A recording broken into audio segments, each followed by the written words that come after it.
We have about 10 or 15 workshops in different high schools around Milwaukee and in the surrounding suburbs. We work with some of the theater teachers or the music teachers there at the high schools, and we just give a little 20, 30-minute introduction to Next Act. We play a theater game and allow for sign-ups. We have auditions, 2 or 3 days of auditions. I'm more interested in how they take direction and how much fun they're willing to have at the audition. And then we have a little chat with them where I can kind of see why they want to be a part of the group. My friend was like, Cheryl, you gotta do this. And I was like, yeah, you gotta do it too though. Like, I'm not gonna do it alone. I mean, I chickened out of doing first stage. So I'm excited that I got a second chance, like, come and actually do it. This year in particular, I have some kids that have never auditioned for anything before in their lives. They don't have a theater program at their schools, but I'm interested in their willingness to try and their willingness to be a part of this big, intense collaborative process. Yeah, somebody came from here to my school. She told me about it and she gave me the flyer, and because I love meeting new people and I hear about so much of the talent here, I had to sign up for the audition. I couldn't let this one pass too. Yeah, first audition ever. It felt like as if I left the form of doing something that I'm supposed to do to it becoming something fun. It's like people want you to just go to school, get good grades, be in clubs, don't mess with the drugs. What I'm looking for most is not ability or experience, but a willingness to commit 100% to the collaborative process.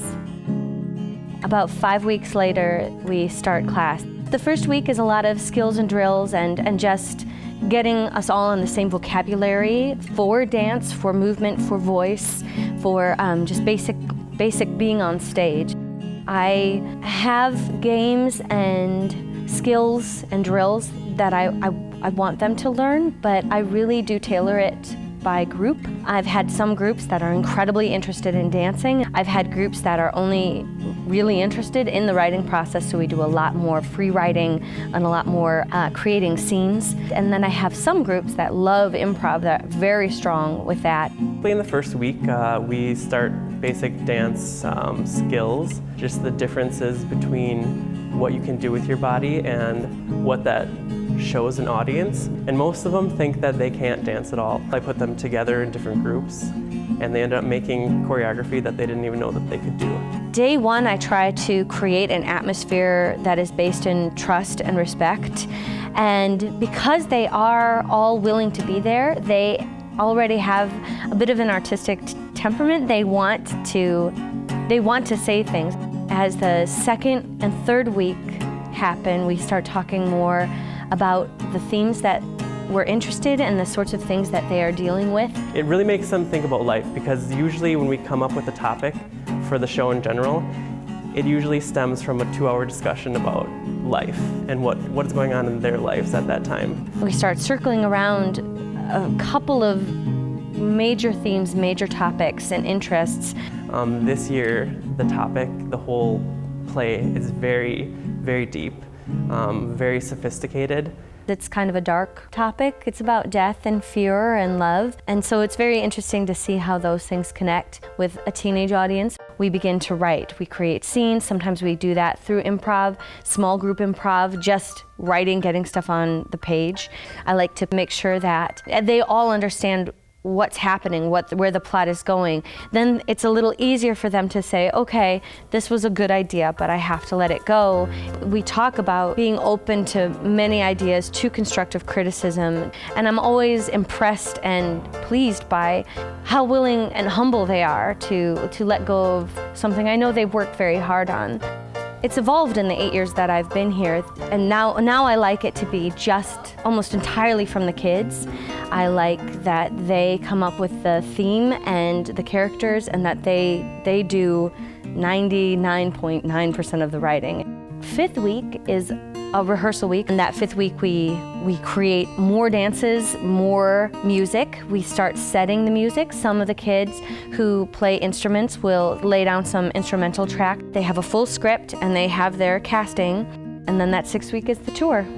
We all pile on a school bus, and then we tour to all sorts of different venues. We go to boys and girls clubs, halfway homes, senior centers. We do go to First Stage because I like that they get to have an audience of peers. It's very on the spot, on the ground training for them. Seeing how they are when we travel around to the different places like the senior centers or the group homes, you just really see a change in the kids and how they care about different things in life. There's not a lot of theater that comes to the Boys and Girls Club and some of those halfway homes or the senior centers. Even in a group of 15 teenagers in the audience, there's going to be 2 or 3 who have really good questions, who were engaged and interested and want to know more about it. And there's some kids who never thought of theater as an option or as an outlet, and maybe then after the next actors perform, they also find that they have less fear or that they have more of a willingness and a desire to talk about the things that are happening in their lives through art. Time's up. Back to work. On Saturday, after our tour, we have the benefit performance. It is in the Next Act Theater space, so we have lights and sound, and the audience is full of the kids' friends and family. That feels very exciting and important. I vow to keep your life exciting and colorful. This program is funded just by generous donors and sponsors, and then by this benefit performance. Maybe it's not now, but give me time to gather strength. The fact that it's free to the students, it gives them this opportunity to learn from professionals in the area, opportunities that these kids would never get. It's amazing to me what this program does for them. I'm trying to help you. I don't need your help. Why don't you just go? Even the very close family and friends of these kids are often surprised and pleased by the sophistication of thought and theme, and how much obvious work has gone into this process. I think it's pride-making for everyone involved. I have to get them love. They can't die without love.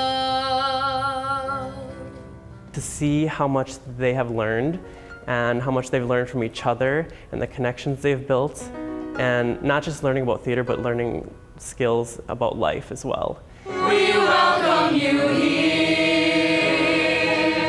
My main goal, and I'm not secretive about it with them, is for them to build community and empathy.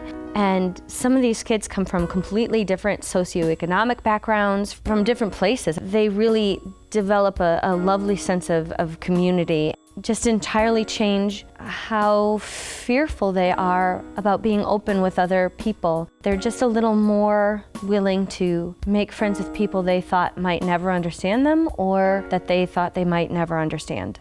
Then it's watching their bravery and their willingness to try things and just be completely bold and fail mightily is inspiring for me and the rest of my life. Don't forget, I'll always love you.